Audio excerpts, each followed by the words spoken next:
कैकनाथं नमः समस्त भूतानां आदिभूताय बुभ्रते अनेक रूप रूपाय विष्णवे प्रभ विष्णवे शशंख चक्रं सकीट कुंडलं सपीत वस्त्रं सरसीर्वेक्षणं सहारवक्षस्थलशोभिकौस्तुभं नमामि विष्णुं शिरसा चतुर्भुजं छायायां पारिजातस्य हेम सिंहासनोपरि आसीनमम्बुदश्यामा मायताच्यमलङ्कृतं चंद्राननं चतुर्बाहुं श्रीवत्साङ्कितवक्षसं रुक्मिणी सत्यभामाभ्यां सहितं कृष्णमाश्रये हरिः ओम् विश्वं विश्वर्वषट्कारो भूतभव्यभवत्प्रभुः भूतकृद्भूतबुद्भाव भूतात्मा भूतभावनः भूतात्मा परमात्मा च मुक्तानां परमागतिः अव्ययपुरुषसाक्षी क्षेत्रज्ञोचरेव च योगो योग विदां नेता प्रधान पुरुषेश्वरः नारसिंहो श्रीमान् केशव पुरुषोत्तमः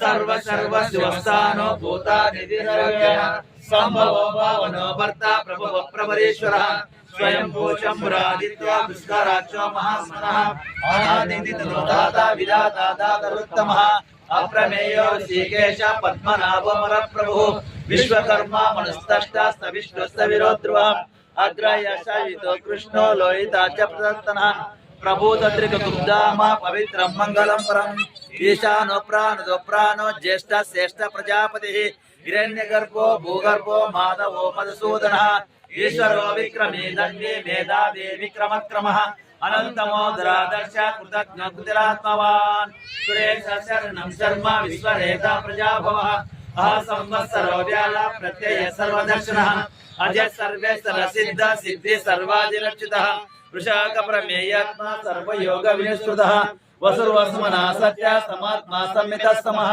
अमोघो पुण्डरीकाक्षो ऋषकर्मार्षार्थिः रुद्रो बहुशिरा बभ्रो विश्वयोनि सृष्टिश्रवा अमृताशाश्वतस्थानो वरारोहो महातपा सर्वविद्वानो विश्वचेनो जनार्दनः वेदो वेद विदव्यंगो वेदांगो वेद वित्कविः लोकाध्यक्ष सुराध्यक्षो धर्माध्यक्ष कृताकृतः चतुरात्मा चतुर्व्यूहो चतुर्जं चतुर्भुजः प्राजिष्ठो भोजनं भोक्ता सहितो जगदाजयः अनघो विजयो जेता विश्वयोनि पुनर्वसुः उपेन्द्रो वामन प्रांसो अमोघ सुसृज्जितः अतीन्द्र श्रृंग सर्गो दुतात्मा नियमो यमः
नमो वै ब्रह्मणे वासिष्ठाय नमो नमः गुरु ब्रह्मा गुरु विष्णु गुरुदेव महेश्वर गुरु साक्षात् परब्रह्म तस्मै श्री गुरवे नमः वेंकटाद्रि समस्त ब्रह्मांडे नास्ति किंचनः वेंकटेश समो देवो नभूतो नमोष्यति ఈరోజు జై భారత్ గణేశ వినాయక సేవా సమితి వారు ఆహ్వానించడం వల్ల ఏటిగడ్డ ఆంజనేయ స్వామి బృందము వాళ్ళు ఇక్కడ భజన సత్సంగాన్ని నిర్వహించినారు. మేము అన్ని 9 రోజులు కూడా 9 మంటపాల్లో ఈ భజన సత్సంగాన్ని నిర్వహించడం అనేటువంటి జరిగింది. మరి వినాయకుడు చవితి అంటేనే ఒక పిల్లల పండుగ, ఒక పెద్దల పండుగ. అందరి దైవం వినాయకుడు ఎవరంటే అందరి దైవమైన ప్రథమ దైవం. చిన్న పిల్లల నుంచి పండు వృద్ధుల వరకు గుర్తించేటువంటి ఏదైనా దైవం ఉంది అంటే వినాయకుడు అని చెప్పొచ్చు. మనం ఎవరైనా ఇట్టే గుర్తిస్తారు. కానీ ఈరోజు చూడండి, వినాయక చవితి వలన 33,000 కోట్ల రూపాయలు మనము వ్యయం చేశాం. అంటే పండుగ అంటే పంచుకునేది అని అర్థం. పండుగ అంటే పంచుకునేది. 33 కోట్లు అంటే చూడండి, 1000 కోట్లు అంటే గణేష మంటపాలకు చెందినటువంటి వాళ్ళకి డబ్బులు చేరింటాయి. పాలు, పెరుగు, పూలు ఇవన్నిటికీ డబ్బులు చేరింటాయి. ఎంతమందికి మనం సహాయం చేసినాం. ఒక పండుగ అంటే అందరూ సహాయం చేస్తాం. మామూలుగా సహాయం చేయమంటే చేయము. మామూలుగా మనం సహాయం చేస్తామా? చేయము. ఏదో చాలా తక్కువ. కానీ పండుగ అంటే ప్రతి ఒక్కరూ ఒక తలాకు చేస్తారు. మాకు కూడా ఉండాలా, మా యొక్క డబ్బులు కూడా ఇందులో ఉండాలా, భగవంతుని యొక్క కైంకర్యంలో మా డబ్బులు కూడా ఉండాలని చెప్పేసి అందరూ కూడా వేస్తారు. అట్లాంటి దాన గుణాన్ని ప్రోత్సహిస్తుంది అనమాట. అట్లాంటి సమిష్టి తత్వాన్ని ప్రోత్సహిస్తుంది. అట్లాంటి పంచుకునేటువంటి స్వభావాన్ని మనకు ప్రోత్సహిస్తుంది ఇట్లాంటి పండుగ. కానీ ఒకటే శోచనీయం అంటే ప్రతి ఒక్కరూ కూడా యూత్ ఫోటో తీసుకుని పోతున్నారు. కానీ గణపతి తత్వాన్ని ముందు తరాల వారికి మీరే అందించాలా. గణపతి తత్వాన్ని ముందు తరాల వారికి పరమే అందించాలా. కాబట్టి ప్రతి ఒక్క యూత్ కూడా భగవంతుని గురించి తెలుసుకోవాలా. మన దేశానికి ప్రధాన కేంద్రము, మన దేశానికి ప్రధానమైనటువంటి వనరు ఎవరంటే భగవంతుడే. ఆ భగవంతుని గురించి ప్రతి ఒక్కరూ కూడా తెలుసుకోవాలా, నలుగురితో పంచుకోవాలా. అదే పండుగ అంటే. కాబట్టి అట్లాంటి ప్రథమ దైవాన్ని మనం 9 రోజులు కూడా అంగరంగ వైభవంగా అన్ని చోట్ల కూడా పెట్టడం అనేటువంటి జరిగింది. మరి రేపు నిమజ్జనం కాబట్టి యువత అంతా కూడా జాగ్రత్తగా వెళ్ళండి. జాగ్రత్తగా వెళ్ళి భగవంతుని మనమేమో షోడశోపచారాలతో తీసుకుని వచ్చినాం, రోజు పూజ చేయిస్తున్నాం. కానీ విడిచేటప్పుడు మాత్రం చాలా భయంకరంగా ఏడుస్తున్నాం. ఆ విధంగా వేయకుండా దేవుని పాటలో డీజే వేసుకోండి, ప్రాబ్లం లేదు. దేవుని పాటలో డీజే వేసుకుని ఎగిరేటువంటి వాళ్ళు కూడా ముందుగా ప్రాక్టీస్ చేసిందల్లా. ఒకేసారి మీరు ఎగిరినారంటే ఆర్గాన్స్ దెబ్బతింటాయి. గుర్తుపెట్టుకోండి, ఆర్గాన్స్ అన్ని కూడా దెబ్బతింటాయి మనకు ఒకేసారి ఎగిరితే. పిల్లలు వాళ్ళకి ఎప్పుడూ అలవాటు ఉండదు. ముందుగా డాన్స్ చేసేవాడు అనుకోండి, వాడు బాగా డాన్స్ చేస్తాడు. ఇప్పుడిప్పుడు కొత్తగా రేపే డాన్స్ చేయాలనేవాడు చాలా జాగ్రత్తగా ఉండండి. ఎందుకంటే వినాయకుడు అందరినీ కాపాడాలని, ఎటువంటి ప్రమాదము జరగకుండా ప్రశాంతమైనటువంటి వాతావరణంలో నిమజ్జనం జరగాలని ఆ భగవంతుణ్ణి మరీ కోరుకుంటున్నాం.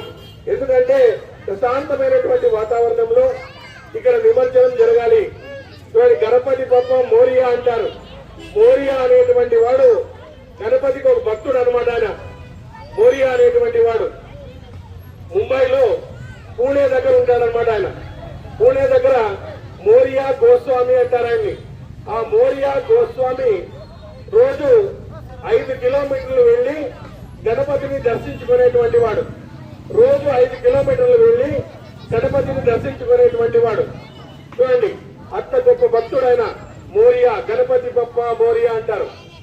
ఆయన 5 కిలోమీటర్లు వెళ్లి దర్శించుకుంటూ ఉంటే ఓ రోజు గణపతి కల్లో కనపడ్డాడు. కల్లో కనపడి, ఇంటి దగ్గర ఉండేటువంటి నదిలోనే నేనున్నానయ్యా, నువ్వు ఒక గుడి కట్టించు అన్నాడు అనమాట. ఆ నదిలో చూస్తే గణేష విగ్రహం దొరికిందనమాట. గణేష విగ్రహం దొరికితే ఆయన గుడి కట్టినాడు. అందరూ తండోపతండాలుగా వచ్చి గణపతి బప్ప మోరియా, గణపతి బప్ప మోరియా అని చెప్పేసి ఆయనంతా పొగిడ్డారనమాట. అంటే భక్తుని పేరు కూడా పక్కన పెట్టుకున్నాడు అనమాట. ఆయన అంత గొప్ప దేవుడు, అంత అల్ప సంతోషి.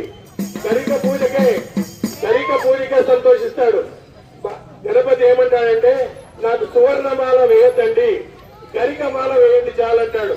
అంటే ప్రకృతిలో ఏది దొరికితే దాన్ని మాత్రమే స్వీకరించి ఆ విధంగా మనకు అనుగ్రహాన్ని ఇచ్చేటువంటి దేవుడు గణపతి అన్నమాట. ఈ గణపతికి చూడండి పెద్ద చెవులుంటాయి.